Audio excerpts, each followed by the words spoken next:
আমি আপনাদেরকে বলবো কিভাবে অন্নপূর্ণা যোজনার ফর্মটা ফিল আপ করবেন। দেখুন, প্রথমে আমি প্রথম পেজ বের করে নিলাম, আপনাদের একটু জুম করে দেখাই। অন্নপূর্ণা যোজনা পারিবারিক তথ্য সংগ্রহের ফর্মের নামটা আপনারা দেখে নিয়েছেন। বলছে প্রতিটি বিভাগের টিক চেকবক্সের বিকল্প এবং নির্দেশাবলী রয়েছে। প্রতিটি চেকবক্স ও ক্ষেত্র পরিষ্কারভাবে চিহ্নিত করা হয়েছে। আবেদনকারী এবং যাচাইকারী কর্মকর্তাদের জন্য প্রয়োজনীয় নির্দেশাবলী প্রদান করা হয়েছে। প্রতিটি বিভাগ পূরণ করা বাধ্যতামূলক, অর্থাৎ প্রত্যেকটা জিনিসই কিন্তু পূরণ করতে হবে, কোনোটাই বাদ দেওয়া যাবে না।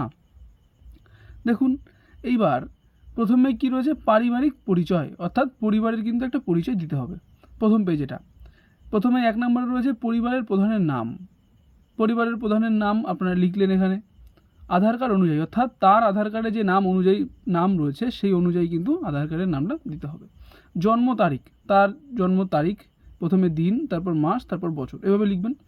তারপরে দিতে হবে পরিবারের প্রধানের লিঙ্গ, অর্থাৎ তিনি পুরুষ না মহিলা দিয়ে দেবেন। এখানে অন্যান্য অপশানও আছে, অর্থাৎ কেউ যদি থার্ড জেন্ডার হয়ে থাকে সেক্ষেত্রে সেটাও কিন্তু অ্যাপ্লিকেবল।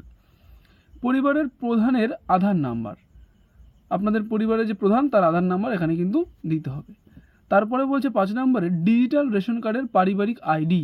ডিজিটাল রেশন কার্ড মানে আপনারা জানেন আমাদের একটা ছোট্ট রেশন কার্ড হয় যেটা দিয়ে আমরা এখন রেশন তুলতে পারি, তো সেই ডিজিটাল কার্ডের কিন্তু আইডি নাম্বার দিতে হবে। পরিবারের সদস্য সংখ্যা, শুধুমাত্র সংখ্যায়, পরিবারের সদস্য সংখ্যা শুধুমাত্র সংখ্যায়, অর্থাৎ আপনার যদি পরিবারে 4 জন থাকে তাহলে এখানে শুধুমাত্র সংখ্যায় লিখবেন 4, যদি 5 জন থাকে শুধুমাত্র সংখ্যায় লিখবেন 5। কেউ কিন্তু পঞ্চম বা পয়চন্দ্রবিন্দু আকার 5 এসব লিখবেন না, শুধুমাত্র 5 হলে 5 চিহ্ন, 6 হলে 6-এর যে চিহ্ন সেই চিহ্ন দেবেন। ঠিকানা, এবার বলছে আপনার ঠিকানা, কিন্তু ঠিকানা একটাই দিতে পারবেন, স্থায়ী ঠিকানা, অর্থাৎ পার্মানেন্ট অ্যাড্রেস যেটা হয় বা প্রেজেন্ট অ্যাড্রেস সেটা দেবেন। যোগাযোগ নম্বর, যোগাযোগ নম্বর মানে মোবাইল নাম্বার। বলছে বিশেষত পরিবারের প্রধানের, অর্থাৎ আপনার যে পরিবারের প্রধান তার মোবাইল নাম্বার লিঙ্ক আছে যে আধার কার্ডের সাথে যে মোবাইল নাম্বার যেটা লিঙ্ক আছে সেই নাম্বারটাই দেবেন। 9 নম্বরে বলছে জন্ম তারিখ, লিঙ্গ, পরিবারের প্রধানের সঙ্গে সম্পর্ক, আধার নাম্বার পরিবারের সকল সদস্যের। এইবার এখানে বলছে পরিবারের প্রধান যে থাকবে তার 1 নম্বরে নাম, জন্ম তারিখ, লিঙ্গ অর্থাৎ তিনি পুরুষ না মহিলা, পরিবারের প্রধানের সঙ্গে সম্পর্ক, আধার নাম্বার। হয়ে গেল, আধার নাম্বার দিয়ে দিলেন। এইবার দেখুন এখানে কি টিক দেওয়ার ব্যাপার আছে। অন্নপূর্ণা যোজনার জন্য আবেদন করা হচ্ছে, যদি আবেদন করা থাকে তাহলে হ্যাঁ, বুঝতে পেরেছেন। অর্থাৎ পরিবারের কজনের অন্নপূর্ণা ভাণ্ডারের জন্য আবেদন করা হচ্ছে।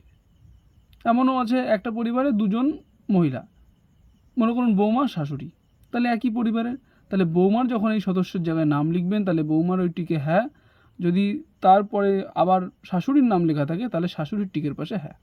বুঝতে পারলাম। এবং তারপরে বলছে বয়স 5 বছরের কম হলে আধার এনে চিহ্ন করুন। আধার এনে চিহ্ন মানে আধার কার্ড নেই, 5 বছরের নিচে তো আধার হয় না, যদি কোনো পরিবারের সদস্য থাকে সেক্ষেত্রে এটা কিন্তু বলেছে। তো এই হচ্ছে প্রথম পেজ।